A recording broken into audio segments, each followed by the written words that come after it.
Hello అండి. ఈరోజు మనము పెసరట్టు ఎలా చేసుకోవాలో చూద్దాం. దానికి కావాల్సింది మినప్పప్పు, తర్వాత కొంచెం అల్లం ముక్క, 4, 5 పచ్చిమిరపకాయలు, ఉప్పు. సో, ఇది మనకి బేసిక్‌గా పెసరట్టు వేసుకునేదానికి కావాలండి.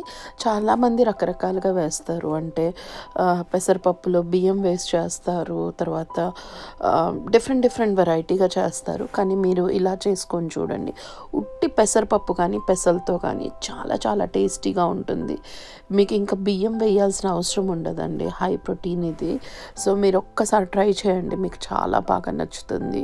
సో, పెసరపప్పు నానబెట్టేసి ఒక గంట ఉన్న తర్వాత దాన్ని మనము రుబ్బుకుంటాము. మిక్సీలో వేసేసి రుబ్బేటప్పుడే దాంట్లో మనము అల్లం, పచ్చిమిర్చి ముక్కలు చేసేసి వేసి తర్వాత అదంతా మనము ఒక గిన్నెలోకి తీసుకొని దాంట్లో ఉప్పు కలిపేసేసి వేసుకోవటమేనండి. నేను ఇక్కడ ఫస్ట్ ఆనియన్ పెసరట్టు ఎలా వేయాలో చూపిస్తున్నాను. ఆనియన్స్ కట్ చేసుకొని పక్కన పెట్టేసి మనము తర్వాత పచ్చిమిర్చి కట్ చేసుకొని పక్కన పెడదాము. ఈ మిక్సీ పిండి ఏదైతే వేసామో దాంట్లో ఉప్పు, జీలకర్ర కావాలంటే మీరు మిక్సీలో అయినా వేసుకోవచ్చు, లేదు అంటే పిండిలో అయినా కలుపుకోవచ్చు. నేను ఇక్కడ పిండిలో కలిపానండి.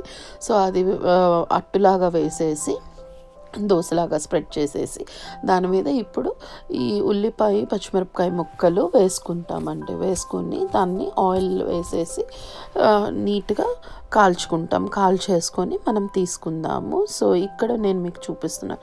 చాలా పెక్యులర్, చాలా డిఫరెంట్, బాగుంటుందండి. చాలా టేస్టీగా ఉంటుంది. నాకు చిన్నప్పుడు తినేటప్పుడు దాని వాల్యూ తెలీదు, అది నచ్చేది కాదు. కానీ ఇప్పుడు చూస్తే అసలు పెసరట్టు మా పిల్లలకి కానీ అందరికీ చాలా ఇష్టం. ఎస్పెషల్లీ విత్ అల్లం చట్నీ అయితే ఇంకా చాలా బాగుంటుంది. అల్లం చట్నీ, పల్లీ చట్నీ కాంబినేషన్లో తినండి, చాలా చాలా బాగుంటుంది. సో, మళ్ళీ ఇంకొకసారి నేను చూపిస్తున్నాను ఈ ఆనియన్ పెసరట్టు ఎలా వేయాలో. నార్మల్గా పెసరట్టు మనం దోశలు ఎలా వేసుకుంటాం అలా పిండి వేసేసి దాన్ని మీద ఏదైతే ఉల్లిపాయ, పచ్చిమిరపకాయ ముక్కలు ఉన్నాయో అది వేసేసి ఆయిల్ వేసేసి మనము ఒక్క సైడే కాల్చుకుంటామండి. కాల్చేసి దాన్ని తీసి పక్కన పెట్టేసి దాన్ని అల్లం చట్నీ మీ చాయిస్ ఆఫ్ చట్నీస్ అండి. యూజువల్గా పెసరట్టు విత్ అల్లం చట్నీ మంచి కాంబినేషన్ అండి, చాలా బాగుంటుంది.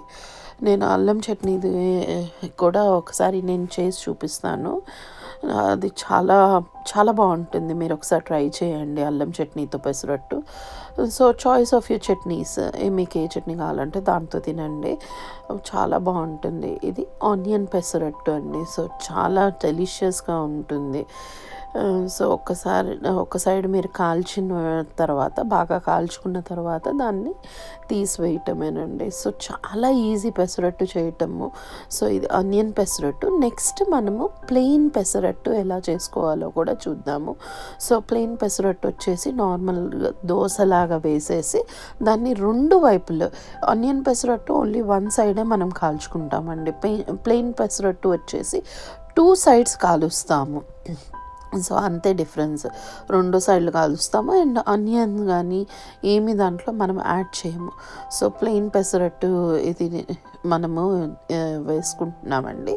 సో, ప్లెయిన్ పెసరట్టు ఇలా మనం నార్మల్గా దోశలాగా వేసేసి చాయిస్ వచ్చేసి మీరు ఆయిల్ కానీ లేకపోతే ఘీ కానీ మీకు ఎలా నచ్చితే అలా దేంతో అయినా వేసుకోవచ్చు. సో, నేను ఇక్కడ ఆయిల్తోనే వేస్తున్నాను. సో, వేసేసి దాంతో అల్లం చట్నీ తో తినండి, చాలా బాగుంటుంది. మా పిల్లలకైతే ప్లెయిన్ పెసరట్టు ఇష్టం అండి. వాళ్ళకి ఆనియన్ పెసరట్టు ఇష్టం లేదు. వాళ్ళు ఆనియన్, పచ్చిమిర్చి అవి చాలా తక్కువ తింటారు. సో, వాళ్ళు తినరు. సో, ప్లెయిన్ పెసరట్టు వేస్తే వాళ్ళు ఇష్టంగా తింటారు. సో, ప్లెయిన్ పెసరట్టు విత్ అల్లం చట్నీ అయితే చాలా ఇష్టంగా తింటారు. సో, ఒక్కసారి మీరు ట్రై చేసి చూడండి. అంటే అందరూ ఒక్కొక్క వేరియేషన్స్ చేస్తారండి, ఒక్కొక్క రకంగా చేస్తారు. ఎలా చేసినా కూడా చాలా బాగుంటుంది పెసరట్టు. సో, ఇలా ఒక్కసారి మీరు చేసుకొని చూడండి. బియ్యం అవసరం లేకుండా ఉంటుంది, చాలా బాగుంటుంది. అవసరమైన దాంట్లో వేసుకోవచ్చండి బియ్యము. మనం దోశల్లోకి నార్మల్గా బియ్యం వేసుకొని చేసుకుంటాము. సో, పెసరట్టులో చాలామంది వేస్తారు. తప్పు రైట్ అనేది ఏమి ఉండదండి వంటలో, కానీ every once taste is different.